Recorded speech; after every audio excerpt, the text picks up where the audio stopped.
Bismillahirrahmanirrahim. Assalamu alaikum everyone. I'm your English teacher Zia. I hope that you're doing well.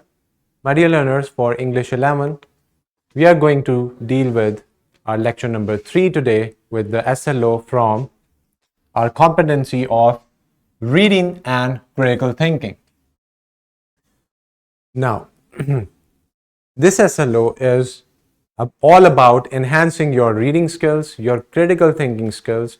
So you have to be very much clear about this, that this will help you not only in your reading but also your overall understanding, because the topic is containing those things that are very important in general. So let's go through our students learning outcome, or SLO. Here it says use pre-reading and while reading strategies to analyze and explore different layers of meaning within the text, including biases and opinions. Now, let's break down the students learning outcome. This is about your reading skills and critical thinking skills. So first you can see that all these two, both of them, the pre-reading and while reading strategies, they are your reading strategies. By following these two strategies, you can enhance your comprehension and also your reading skills. And by using that, we can explore the different layers of meaning. When we are going through any text, you can see that the things are not as it looks. Sometimes there are hidden meanings, layered meanings, implicit meaning or message that is implied in the text, or we don't know about the author's intention of writing that piece of literature or that non-fiction text. So we need to understand why the author wrote this, what message are we going to get, and we have to read between the lines in order to understand the implied meaning. And you need to be capable enough, you have to be capable enough to understand that meanings can be found in different layers. So there are different layers of meaning throughout the whole text that we are going to see that how they work, and also we are going to see that how we can recognize and detect the different biases and opinions in any text that we are reading, whether it's fiction or non-fiction.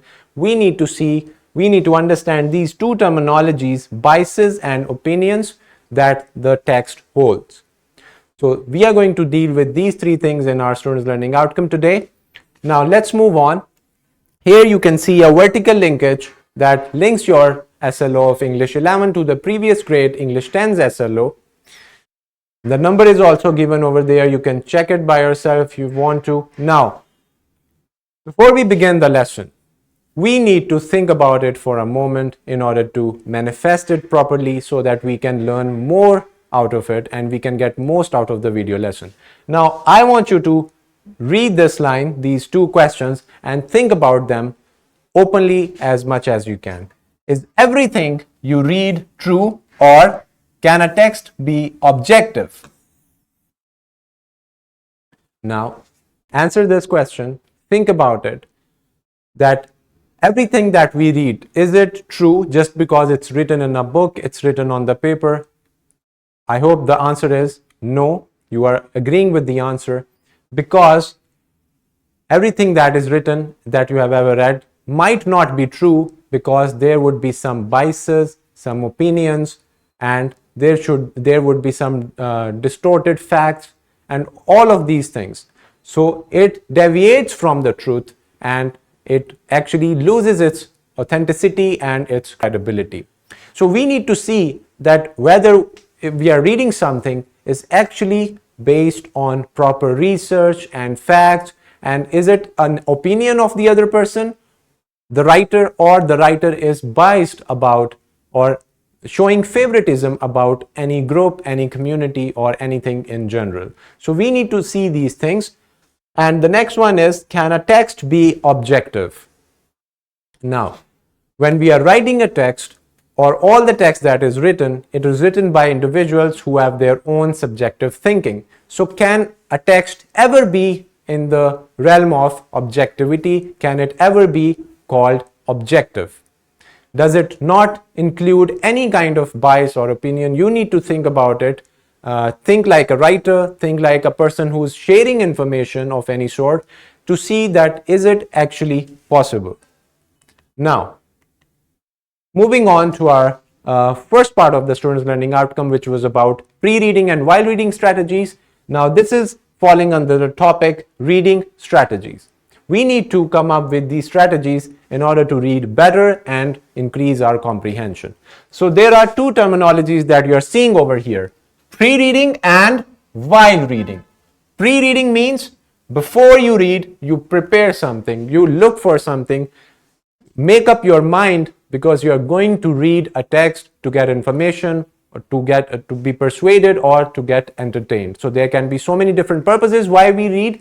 We need to see the pre-reading activities and questions that we ask before we begin the lesson or the text. And while reading is a strategy of reading where while you are reading the text, you pause a little bit, think about some questions, try to challenge the text that is written over there in front of you, and come up with your thinking, your rationality, in order to actually see what you're reading is actually rational, correct, or not.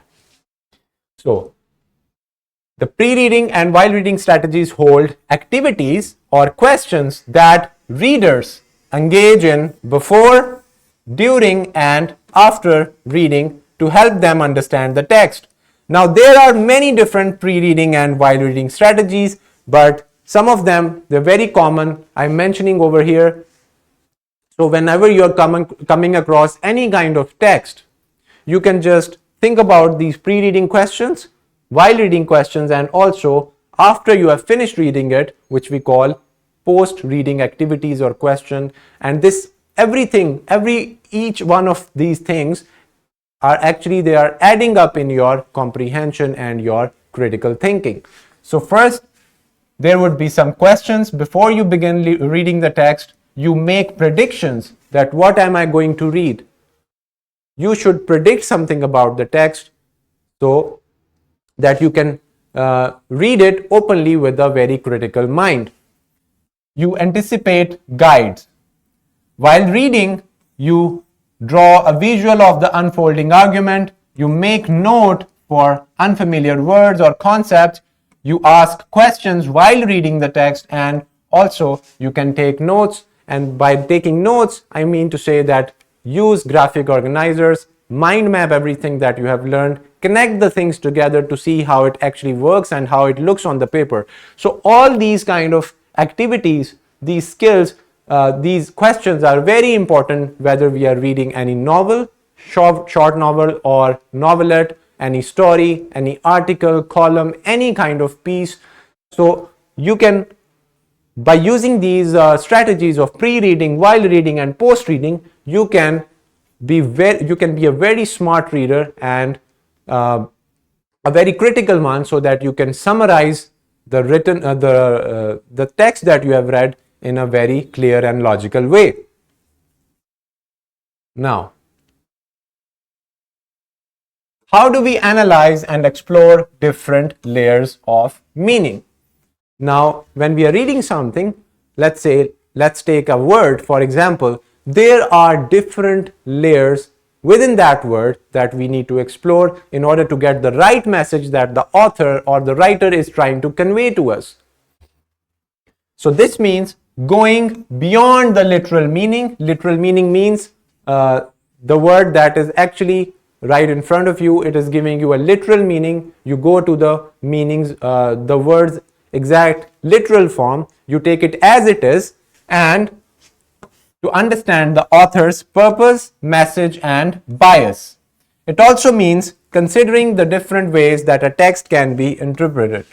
Now, there can be a lot of different interpretations and criticism of one text.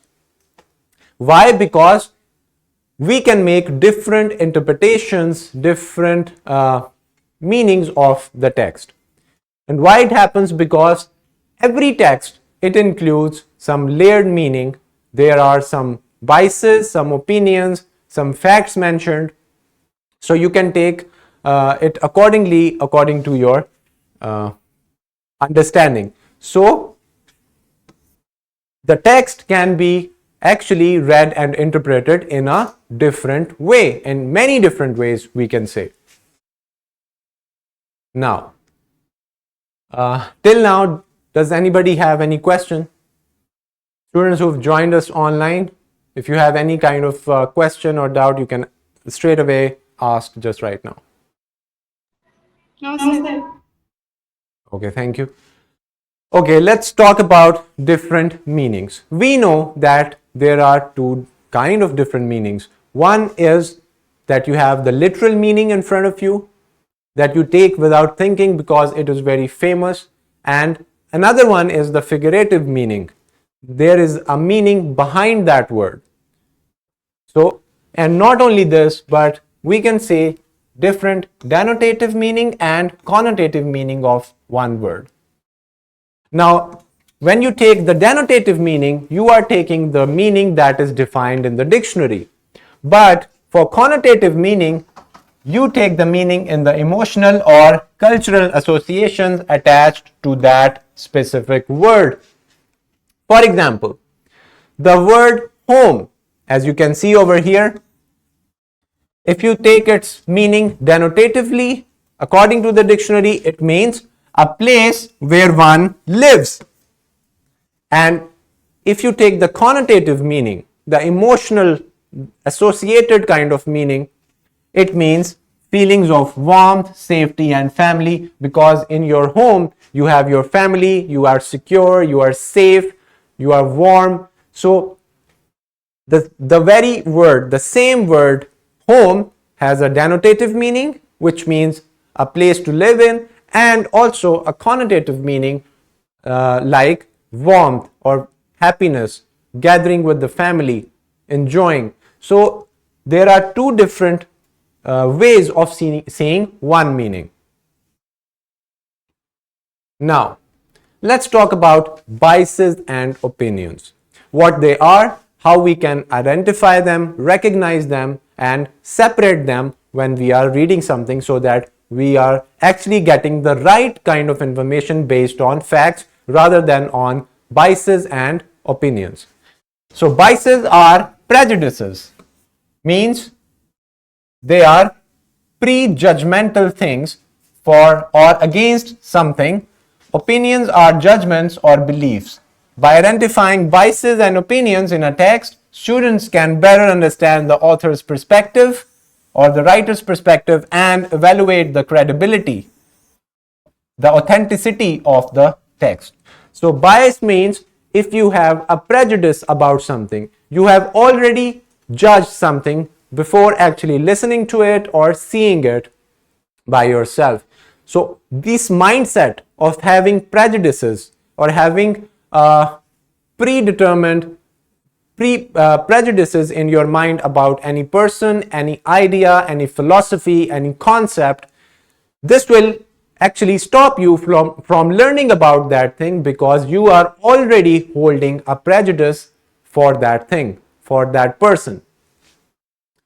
So when you are having such biases, it makes the readers very much stressed out, and it leaves them in difficulty because you are actually including your biasness, and the real meaning, the real argument or the idea is lost because of your prejudice and your bias. And there are a lot of different biases. People, they have biases about different things. You need to think about these biases, that what you are holding prejudices for in your daily lives. So, and opinions are actually your beliefs, your viewpoints, and every person is entitled to their own opinions. Every individual is different. They have different opinions, and we cannot actually call them a fact because they are separate and they are very subjective. So, and let's talk about a fact. We know that a fact is a statement that can be proven true or false through evidence or verification. We can verify a fact, we can verify it to prove it right or wrong, but we cannot verify the opinions as they are having different rationalities and they are having different grounds. So, for example, water boils at 100 degrees Celsius at sea level. This is a fact. It is scientifically proven through research and observation. So we cannot deny this. This is not a bias that somebody is holding, or this is not an opinion of somebody that you can differ with. This is actually a fact. So when you're reading any text, you can clearly see, you can clearly identify facts that are mentioned. And you cannot go wrong with the facts. You cannot question them because they are already scientifically proven and they are like common knowledge. Now, bias means showing favoritism or prejudice when talking about something. It could be a person, any place, any country, any community of any sort, political or religious or whatsoever.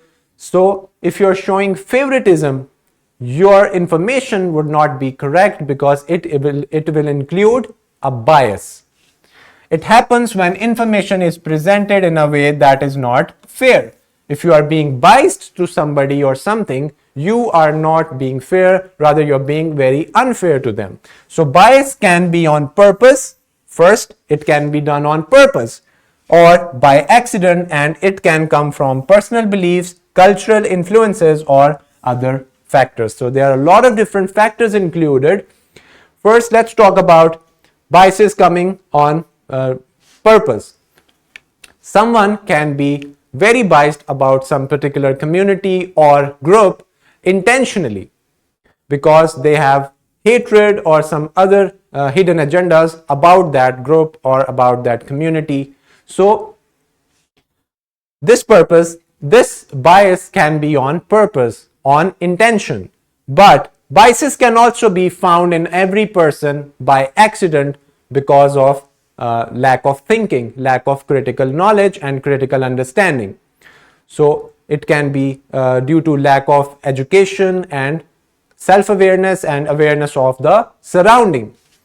And it can come from personal beliefs. Your beliefs can also become your biases toward other people of different beliefs, and cultural influences, something that your culture really promotes or it has a huge impact and huge influence on you. This will make you a little bit biased for other cultures and for other things that the culture does not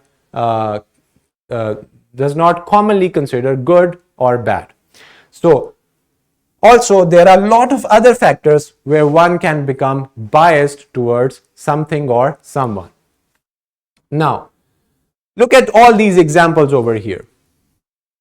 Believing that everyone who supports a different sports team is not as good a friend as someone who supports your favorite team. Now, this is clearly a bias. If somebody is not favoring your favorite team, and you start judging them for that and you start calling them names and write bad about them, this means that you are showing a prejudice and you're showing a bias. So, assuming that people who like the same color as you are, they are more trustworthy or friendly. Now, this is also a bias because you like something, you like some color, and the other person, your friend, is not liking it because they are having their own different opinions, and people are entitled to their own individual opinions.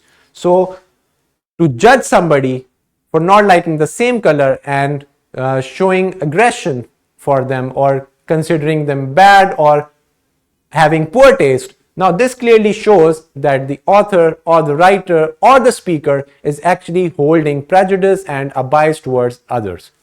And another example is, third one is judging someone's personality based on whether their clothes match or not. Now, if you're somebody who's very much into matching clothes and you see somebody who's not wearing matching clothes, matching colors and accessories, if you start judging them, if you start holding a prejudice, not including them in your friend group, not writing about them positively, and giving a bigger real picture about them in terms of optimism, then it means that you are being biased. Now, how can we actually recognize if somebody, some writer or the speaker is actually being biased about something or someone? So students should understand that we bring our own prejudices and biases to every decision we make. If you do a self-reflection about yourself, and you can note all the prejudices and biases that you have for other people or some other things, then you can see that we hold our prejudices and biases with us. So it is important to be aware of them. You need to be aware of your prejudices and biases and how they influence us. They will influence our judgments, our writings, our understanding, and our communication. We must not only recognize our own biases, but also that of the authors and creators of the information we consume. And if your author, the person who you are reading, or the writer, if they are being very much biased about something or someone, you don't have to follow their opinion as they are showing a bias. You have to see the other side of the coin, the other side of the picture, in order to get the correct and right information according to the facts. So this is very important, because as a reader, you must know that if somebody is being biased or unbiased. Now let's talk about an opinion. An opinion is what someone personally thinks or believes about something. It's not based on facts that everyone can agree on. Instead, it reflects an individual's thoughts and feelings. Opinions can differ from person to person. Now, opinions cannot be judged on the basis of facts. It cannot be proven right or wrong, because they are different. Let's look at some examples.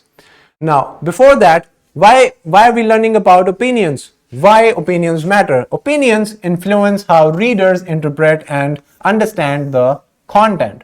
Different readers may have varied interpretations of the same text based on their opinions, experiences, and perspectives. Now, if you read any novel, let's say any novel of Alif Shafar called Khalid Hosseini, and you are having different opinions. If two people are reading the same thing, they may have different idea about the whole story and novel, because they are actually having different opinions, and they can agree to disagree, because everyone is entitled to their own opinions. I am repeating this thing again and again so that we respect others' opinions as much as we respect ours. So you can interpret anything differently because you have a set of your own opinions. Now let's look at some examples. In my opinion, homemade pizza is way better than any store-bought or delivery pizza. Now this is just an opinion. Somebody would say, no, I just like store-bought pizza and not homemade pizza. So this is also an opinion. Now an opinion is formed by experience, by likeness and dislikeness. Next, I think the ending of the book was a bit disappointing. It didn't live up to the rest of the story. So the other person would say that I like the ending, it is very rational and logical. So they are two different opinions. The beach is the best vacation destination. Nothing beats the sound of waves and the feel of the sand. Now there would be someone who would say, no, I don't like beaches for vacation. I'd go for some mountain area, mountain ranges. So they can have this kind of opinion. It's their likeness, their dislikeness. So all these different things that you can see, that you can actually negate and show a different opinion for, all these are your opinions. They cannot be proven by scientific research. They cannot be called true or false, correct or incorrect, because they are entitled to each individual and they are very subjective. Now, we consume a lot of media in terms of social media, electronic media, digital media. So we can see that even the information you're getting from the media can be containing different biases. There can be political bias, favoring one political party or ideology over another, or corporate biases, which means favoring the interest of corporate sponsors or owners, and sensationalism, where emphasizing sensational news to attract viewers or readers, sometimes at the expense of accuracy. So they compromise on their accuracy just to actually create a sense of sensationalism among the people to get as many views as they want. So you can clearly see that political bias, corporate bias, that includes your advertisements and also your sensationalism in the terms of your entertainment. All these are biases and you need to be aware of them so that you can differentiate between them and get the right information at the right time. Here is your simulation link that you can watch later on, and for your classroom activity, you can, if you're watching on YouTube, you can pause the video, or if you have this resource PowerPoint presentation, you can get this PowerPoint slide, read this, and identify your biases and opinions from this passage. Now you know that bias is a prejudice. Opinions, they can be different based on the subject's likeness or dislikeness. So you need to find out all of them in the passage. Here is your worksheet where you have to list 3 personal biases that you hold, that you are aware of about yourself. How might these biases influence your daily decisions or interactions? Some media influences, and also a confirmation bias. Now, let's talk about your homework here. You have to read any article, book, or news story and identify if the news reporter, the writer, is being rational, he's being biased or unbiased about something. At the end, all these resources in the form of worksheet, presentation, your skill sheet, question bank, your lesson plan, all these are attached in Chase Academy's YouTube channel where you're watching this lesson. You can go to the description and get these resources, download them, and put your knowledge and your learned lesson into practice. At the end, I would like to thank you for listening, for being so patient. I hope that you have completely achieved our students' learning outcome, which is about reading strategies that we learned. The while reading and pre-reading and post-reading, we talked about biases and opinions, and we also talked about how there are different layers of meaning in one text: figurative, literal, denotative, and connotative meanings. Thank you so much. So if you have any kind of question, it's warmly welcome. We can take questions right now. Sadia, Jannat, do you have a question? No, sir, it's all clear. आपको समझ आई है? Do you understand the whole students learning outcome? Ji. Okay. Thank you so much.